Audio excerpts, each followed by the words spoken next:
అన్నా యాక్షన్ ఏంటి? కిడ్నాప్ అన్నా. Counter number 4. అలాగే అన్నా. నీ యాక్షన్ ఏంటి? కబ్జా. Counter number 3. యాక్షన్ ఏంది? మర్డర్. కౌంటర్ నెంబర్ 7 కి వెళ్ళి కంప్యూటర్ లో డీటెయిల్స్ అన్ని ఫీడ్ చేయి. క్యాష్ కౌంటర్ వెళ్ళి 10 లక్షలు అడ్వాన్స్ కట్టే. అలాగే. చూస్తున్నారుగా ఇక్కడ ఎంత జనంతో కిటకిటలాడుతున్న ఈ బిల్డింగ్ ఏదో పెద్ద సినిమా స్టార్ కాదు, క్రికెట్ టికెట్లు అమ్మే కౌంటర్ కాదు, కోర్టు కాదు, పోలీస్ హెడ్ క్వార్టర్స్ అంతకంటే కాదు. ఇక్కడ ఏ పనైనా నిమిషాలమే జరుగుతుందని ప్రజలు నమ్మి ఉత్సాహంతో ఉరకలు వేసుకుంటూ వచ్చే ఓ స్టేట్ ఫేమస్ గుండా హౌస్ ఇది.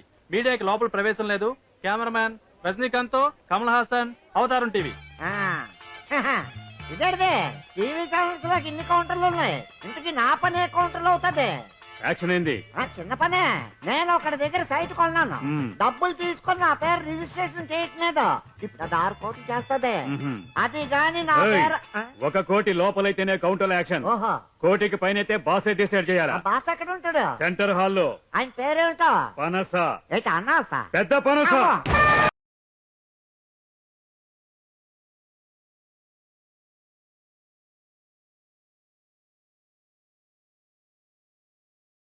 తినేస్తున్నాడు. అందుకే అతనికి ఆ పేరు పెట్టుంటారు, పెద్ద పనసే. కాదు, పుట్టిన వెంటనే బాస్ని ఎలుగుబంటి ఎత్తుకెళ్లి పనస తోటలో పెట్టి పనసపాలిచ్చి పెంచింది.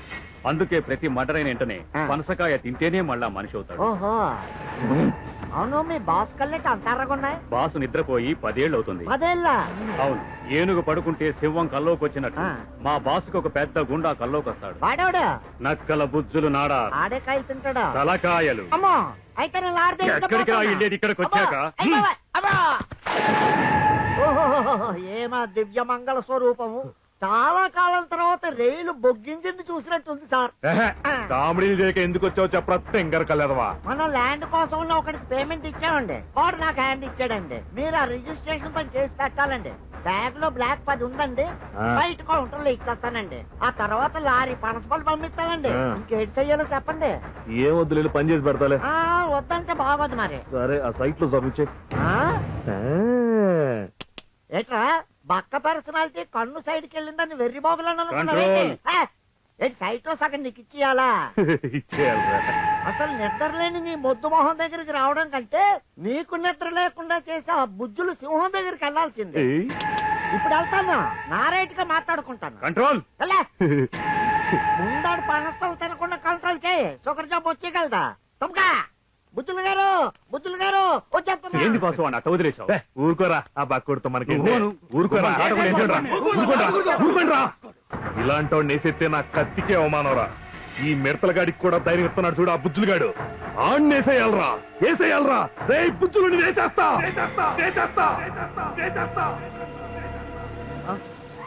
బాబు, ఏంది? ఇదేందో యాక్సిడెంట్ లా ఉంది సుబ్బయ్య. ఎవడు కొట్టేసిపోయినట్టుందే. సారా పాటకి వెళ్లే ముందు శవం ఎదురు పడితే చాలా శుభ చూసుకుమా. పాట మందేలే. హలో, ఏమ్రా, నేను పాటకు రాకూడదా? నీ శమడాలు తీర్చా. ఏమనుకున్నావా? ఈ రవణాటేటే బాంబుకు బలైతావు. యాక్సిడెంట్ లో ఉంది, మనకెందుకు? ఏమనుకున్నావురా? పాటకెళ్లే ముందు మనిషి నెత్తురు మీద నుంచి వెళ్తే జయమో. ఏమిరా చుట్టుపక్కల ఎవరు కనపడరు? రండి, మనమే పక్కకి ఇచ్చేద్దాం. రండి. ఇది కర్నూలు దండి, ఇది విజయవాడ 2 టౌన్ తాలూకా పేమెంట్, ఇది ఇందాక మటర్ తాలూకా బ్యాలెన్స్, ఇది ఆయన అంపారు. నాన్న ఏంటిది? సినిమా హీరో కొడుకు హీరో అవుతున్నాడు, రాజకీయ నాయకుడు కొడుకు రాజకీయ నాయకుడు అవుతున్నాడు. నేనెంత పెద్ద గుండా కొడుకుని చక్కగా మడ్రలు చేయగలను. మరి నన్ను ఎప్పుడు పెద్ద గుండా చేస్తానన్నా చెప్పు నాన్న, ఎప్పుడు? ఇగో నాన్న, గుండాలకు కావాల్సింది నరకడానికి ధైర్యమే కాదు, ఇంకో గుండా చేతుల సావనికి కూడా ధైర్యం కావాలి. ఆడోళ్ళు మన కొద్ది డేంజర్. రేపులు తగ్గించు. ఏం తగ్గిస్తాడు? రోజుకి ఇప్పటికే 10 దాటిపోయినాయి కూడా వదిలిపెట్టట్లా. ఇప్పుడు అది అవసరమా? ఆ పద్దులు నువ్వు రాసుకో, నా పద్దులు నీకు అనవసరం. నమస్కారం అండి బుజ్జులు గారు. ఎవరు నాన్న? కరకజ్జం కన్నారోనండి. మన బంజారా హిల్స్ లో అప్పిడి పీతాన్ దగ్గర 4 ఎకరాలు జాగా కొన్నానండి. Full payment ఇచ్చేసినానండి. తర్వాత రిజిస్ట్రేషన్ చేయమంటే ఇవ్వాలంటాడు, రేపు అంటాడు, చేస్తానంటాడు, చేయడు. ఇలా 2 ఏళ్ళు అయిపోయిందండి. ఇంకోటికి బేరం ఇచ్చినట్టు కూడా తెలిసిందండి. ఓహో, మరంచేత మీరుగా నాడు పిల్ల కట్టుకుని నా పేరు రిజిస్ట్రేషన్ చేయించేస్తే ఈ 10 లక్షలు మీకు ఇద్దాం తెచ్చుకున్నానండి. చూసుకుంటే 10. అది ఇప్పుడు ఎన్ని కోట్లు చేస్తుంది నాన్న? అప్పుడు మనం కొన్నప్పుడు ఎకరా 4 లక్షలు ఉండేదండి.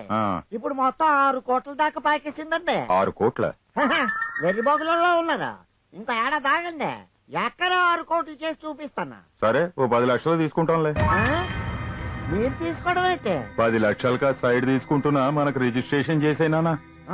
నేను ఒప్పుకోను అంతే. కోట్ల మీద వ్యవహారం అయినా నన్ను రిజిస్ట్రేషన్ చేయించుకుందుకు వచ్చినాడు, నీకు చేసేదానికి రానేదా. నువ్వు నా దగ్గరకు వచ్చినాక నేను చెప్పినట్లే వినాలి నాన్న. నాన్న 10 లక్షలు ఇస్తానన్నా కదా. 10 కోట్లు ఇస్తానన్నట్టు చెప్తావేంటి 10 లక్షలనే. ఓయ్, ఈడ నేను చెప్పిందే జరగాల. ఊరుపేటలో ఒక నేచర్. ఇంకా రిజిస్ట్రేషన్ అవనేదే. దాన్ని పిలిపించి రిజిస్ట్రేషన్ నేను చేయించుకుంటా. నా 10 లక్షలైనా నాకు ఇప్పిస్తారా? నాకు పైసలు నీకు వచ్చినావు కదా, నేను తీసుకోలే కదా. లేదు, అంటే ఈ 10 నేను ఇచ్చినట్టే కదా. మీరు ఇచ్చినట్టే. కత్తి కూడా ఆరలా. ఇది మీరు ఇచ్చిందే కదా. ఎవరు పుట్టా కొడతా?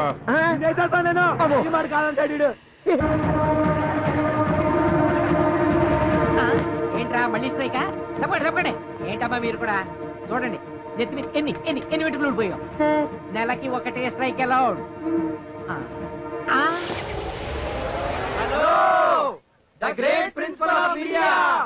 ఆహాహా, మన వాళ్ళు అంత ఎత్తుకి ఎదిగారా? ఎదగలేదు సార్, పైకి ఎక్కారు. ఎక్కారా? ఎందుకు? అక్కడి నుంచి దూకడానికి, ఏ ఆత్మహత్య చేసుకోవడానికి. ఆత్మహత్య? ఈ ఆత్మహత్యలు ఎవరు కనిపెట్టాడ్రా బాబు? ఒరే 4 monkeys దిగండ్రా బాబు. మా ప్రాబ్లం సాల్వ్ అయ్యే వరకు మేము ఇక్కడ దిగాం.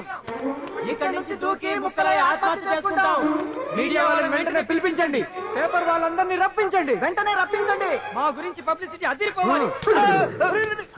బయట పడిపోతావేంట్రా? ఒరే కళ్ళు తిరుగుతున్నాయి, దిగిపోదాం. తాళ్ళు గట్టిగానే కట్టుకున్నాం కదరా. రేయ్, మీ వాళ్ళందరికీ ప్రాబ్లం గానీ మీకేంట్రా ప్రాబ్లం? 2 రూపాయలకి కిలో బియ్యం ఇస్తున్నారు. టీవీలో ఈజీ క్వశ్చన్స్ అడిగి గోల్డ్ కాయిన్స్, పట్టు చీరలు కూడా ఇస్తున్నారు. అలాగే మా విద్యార్థుల కోరికలు కూడా ప్రభుత్వం తీర్చే తీరాలి. ఒక ఎగ్జామ్ పేపర్ లో ఎక్కువ వచ్చిన మార్కులు ఉంటాయి కదండి, వాటిని తక్కువ మార్కులు వచ్చిన వేరే సబ్జెక్ట్ కలిపి ఫెయిల్ అవ్వకుండా పాస్ చేయాలి. ఫైనల్ స్కెచ్, ప్రతి సబ్జెక్ట్ లో 50 గ్రేస్ మార్కులు సబ్సిడీగా ఇవ్వాలి. అవును, నెరవేరుస్తామని రాతపూర్వకంగా హామీ ఇవ్వాలి. లేకపోతే మా చావు కారణం ప్రిన్సిపాల్ కేశ సంపద ఆజానుబాహుడే అని మీ మీద లెటర్ రాసి మా జేబులో ఉంచుకున్నాం. దాంతో మేమందరం ఇక్కడి నుంచి దూకేస్తాం, మీకు ఉరి guarantee. Welcome back to RGM FM. Light cool. ఇప్పుడు కనుక ఆ 4 monkeys దొరికితే ఎన్ని కాళ్ళు విరుగుతాయి, ఎన్ని చేతులు విరుగుతాయి, ఎన్ని పళ్ళు రాలుతాయి, మూతులు పగులుతాయా, బాడీలో ఏ పార్ట్స్ మిగులుతాయి? ఒక కాలు ఒక చెయ్యి అయితే ఏ అని టైప్ చేయండి, 2 మూతులైతే బి అని టైప్ చేయండి, ఏ పార్ట్ మిగలదంటే సి అని టైప్ చేసి 6060 కి SMS చేయండి. Sorry for the break. ఏంటి బాయ్స్ ఏం చేస్తున్నారు? SMS ఐశ్వర్యరాయ్కి కళ్ళెన్ని, అక్కినే నాగేశ్వరరావు ఇంటి పేరేంటి, ఆవు పాలు ఏ జంతువు ఇస్తుంది? ఇలాంటి సిల్లీ ప్రశ్నలు వేసేది ఎందుకో తెలుసా? టీవీ వాళ్ళు, నెట్వర్క్ వాళ్ళు జనాల డబ్బు దోచుకోవడానికి. పిచ్చి లేని వాళ్ళంతా పిచ్చాసుపత్రిలో ఉంటున్నారు, పిచ్చెక్కిన వాళ్ళంతా బయట ఉండి ఇలా పిచ్చి పనులు చేస్తున్నారు. మంకీ బాయ్స్ కమ్ ఆన్, ఐసే దిగిరండి. పిచ్చి వాళ్ళం కాదు, ప్రాణాలు ఇచ్చే త్యాగజీవులం. ఒరే కరీం, ఏమైందిరా? నువ్వెందుకు ఎక్కావురా అక్కడికి? మన కాలేజీలో నాది క్యాంటీన్ తీసేయమంటున్నారు, నాకు ఏం చేయాలో తెలవలే. ఇది కుర్రాలకి చూశాక నాకు దూకేయాలనే ఆలోచన వచ్చింది, అందుకే వాళ్ళకంటే పైకెక్కాను. నేను చచ్చాకైనా నా కొడుకు క్యాంటీన్ ఇవ్వండి, అందుకు ఈ స్టూడెంట్సే సాక్ష్యం.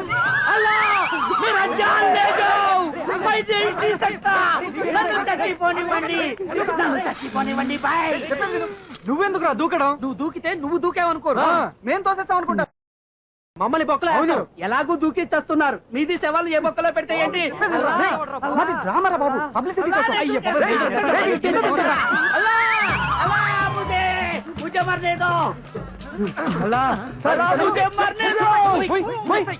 సార్. వీడి పైకి గురికెత్తున్నాడు. మీరు కుప్పిగంతులు అయిపోయారుగా, ఆడు తప్పగంతులు వేస్తా అన్నాడు. నేను సాబ్ సరిగా యాక్ట్ చేశాను కదమ్మా, ఏం తేడా లేదుగా. Very good, super. అతన్ని మీరు దింపలేదు, మిమ్మల్ని దింపడానికి అతనితో నేను ప్లాన్ చేశాను. బయట వాళ్ళు వచ్చి ప్లాన్ చేసేయటం ఏంటండి? నా స్టూడెంట్స్ గురించి నేనే ప్లాన్ చేసుకోవాలి. అందుకే నా స్టూడెంట్స్ గురించి నేనే డెసిషన్ తీసుకున్నా. అంటే నేను ఈ కాలేజ్ కి న్యూ లెక్చరర్ గా వచ్చాను. This is my appointment order. అడుగు పెట్టిన వెంటనే చూడండి, ప్రతి దానికి రాజకీయ నాయకులు ఉద్యమాలు, ధర్నాలు చేసి వాటికి విలువ లేకుండా చేస్తున్నారు. కానీ స్టూడెంట్స్ ఎప్పుడు ఏ ఉద్యమానికైనా ఊపిరిగా నిలిచారు. ఎన్ని అజిటేషన్లు చేసినా మనకు ఉక్కు ఫ్యాక్టరీని తెచ్చారు. అస్సాంకి ముఖ్యమంత్రి అయ్యారు, వాళ్ళ ప్రాణాలిచ్చి అమరజీవులయ్యారు. బట్ మీలా బఫూన్లు కాలేదు. అందుకే ఈ బఫూన్స్ కి ఇప్పుడే టీసీ ఇచ్చి పంపించేస్తాను రే. నో సార్, మనం వాళ్ళు తప్పులు చేస్తే శిక్షించే పోలీసులం కాదు. వాళ్ళ తప్పుల్ని ఒప్పుల్ని చేసే lecturers. Correct correct madam correct. చాలా బాగా చెప్పారు. స్టూడెంట్స్ అర్థం చేసుకోలేని లెక్చరర్స్ ఏ సెక్షన్ ప్రకారం చూసినా క్రిమినల్స్. సో మీకు పాఠాలు చెప్పే ముందు అవి మీకు ఎలా చెప్తే నచ్చుతుందో నేను తెలుసుకోవాలి.